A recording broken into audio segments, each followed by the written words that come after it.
Two curves meet in a pas de deux, gracefully balancing the sheet of clear glass poised above. It's a sculptural ballet under glass, set in motion by master woodworker Mason Rapaport. Doing curves lets me bend the wood, make it do what normally it doesn't want to do or it can't do. And that just leaves me open to, anything I want.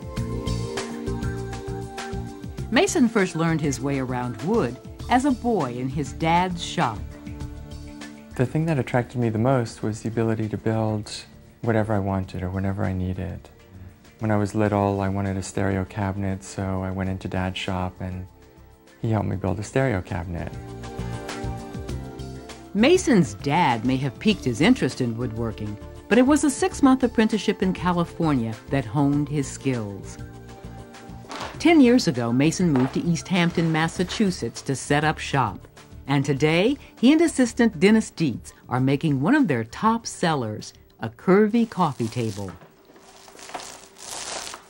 The curves start as 4 flat pieces of 16th-inch plywood glued together with a cherry veneer. I like the cherry because it gives off a golden hue.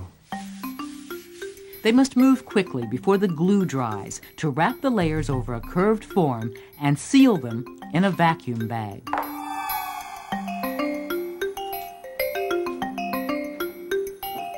When you take the air out of the bag, you have the atmosphere pushing down on the plastic bag, which comes out to about 13 or 14 pounds per square inch that's pushing down. The first time he did this, Mason tried thicker, 1/8-inch plywood. We broke probably a dozen sheets of it. Actually, my dad called me up and reminded me that I used this thin plywood, 1.5 millimeter, to build models 15 years before. A perfect solution from a childhood hobby. In about 3 hours, Mason will have an unbendable curve. While he waits, he makes the ribs that will add another dimension to his coffee table. And the ribs are going to hold the shape of the coffee table, very rigid and very solid. Just makes for an incredibly strong structure.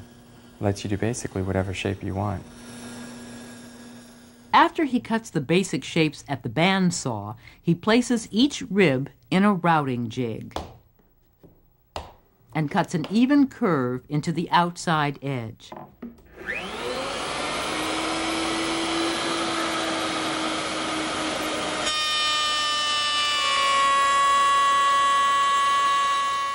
Then switches to another jig to trim the inside edge.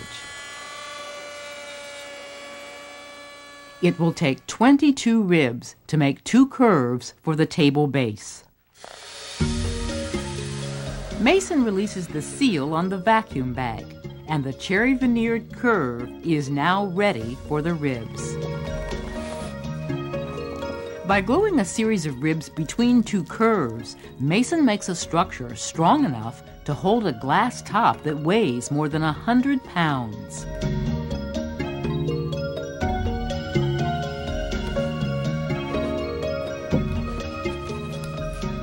If it were solid wood, it would snap the ends of it. It would break it.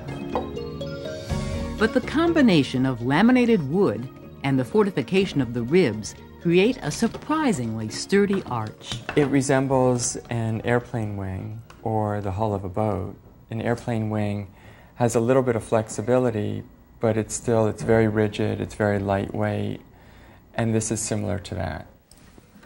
After the glue dries, Mason and Dennis pull the clamps to reveal a 3-dimensional tapering curve. Mason will link 2 of these curves together to make a base for the table. To join the 2, he cuts a mortise or hole into each curve. Then he inserts a small block of wood or tenon and introduces the curve to its better half. The design was originally inspired by his sister's then impending marriage. I thought of the idea of these 2 shapes or C shapes coming together and meeting in the middle to represent two people coming together for their engagement, for their wedding. But he entered the piece in an exhibition, and that was the end of his sister's present. A little while later, I found out that the table sold. So I had to call up my sister and tell her that I've now sold her engagement present. 10 years later, Mason is still making lovebirds, joined together to turn a heavy load into a lighter task. You know it weighs over 100 pounds, and you kind of wonder, how are these two delicate C shapes supporting this heavy piece? Basically, it's a piece of sculpture underneath a sheet of glass. Mason Rapaport joins curves in a symmetry that appears gentle, yet has a hidden strength and enduring beauty that makes one feel sorry for his sister, who had to settle for a stereo for her engagement present.